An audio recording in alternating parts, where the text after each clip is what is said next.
జగన్ నవరత్నాలకు ప్రత్యామ్నాయంగా Chandrababu super six. ఫైనల్గా ఇప్పుడైతే ఆ సూపర్ సిక్స్ అమలు కావట్లేదు. సరే చిట్చాటుల్లో అమలైపోతున్నాయని చెప్పడం అక్కడ ఉన్న జర్నలిస్టులు విని ఊరుకోవడం నడుస్తుంది. అది అమాయకత్వం. దాంట్లో క్లియర్ ఈ ఏడాది వచ్చింది ఒక్క గ్యాస్కి సంబంధించి, అది కూడా ఒక సిలిండరే. సరే మిగతాది నెక్స్ట్ ఇయర్ కంటిన్యూ చేస్తూ ఉన్నారు. రెండో పక్కన వచ్చేటప్పటికి బస్సులది ఉగాది తర్వాత అన్నారు, అంటే వచ్చే ఆర్థిక సంవత్సరం. దెన్ అవి రెండు పక్కన పెడితే ఇంకేమీ లేనటువంటిదే. ప్రతి మహిళకి 1500 లేదు. అట్లాగే పిల్లలకి ఫీజు రియంబర్స్మెంట్ లేదు. అది జనవరిలో ఇస్తారన్నటువంటి మాట ఇంతకుముందు చెప్పారు, అది లేదు.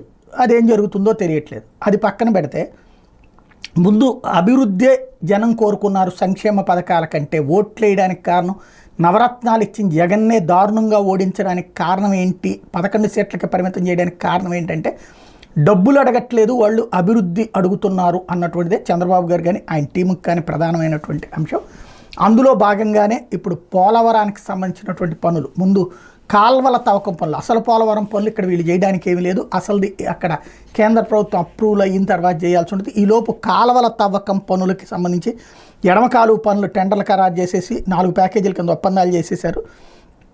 అవి పూర్తి చేస్తున్నారు. జంగిల్ క్లియరెన్స్ చేసేసి రెండో పక్కన రాజధాని ప్రాంతంలో సిఆర్డిఏ ఏడీసీ ద్వారా ఇప్పుడు ఆ ప్రాంతానికి సంబంధించినటువంటి పనులు ప్రారంభించారు. అంటే ముందు టెండర్లు పిలిచారు. టెండర్లు అప్రూవ్ అయిన తర్వాత ఫస్ట్ వరద నివారణ చర్యలు, అంటే ఆ కొండవీటి వాగు పాలవాగు నుంచి వచ్చే నీళ్ళని కొన్ని ప్రాంతాలు రిజర్వాయర్లు కట్టి ఆ రిజర్వాయర్లకు మళ్లించడం, కాలువల ఏర్పాటు రిజర్వాయర్లు, దాని మీద దృష్టి సారించారు.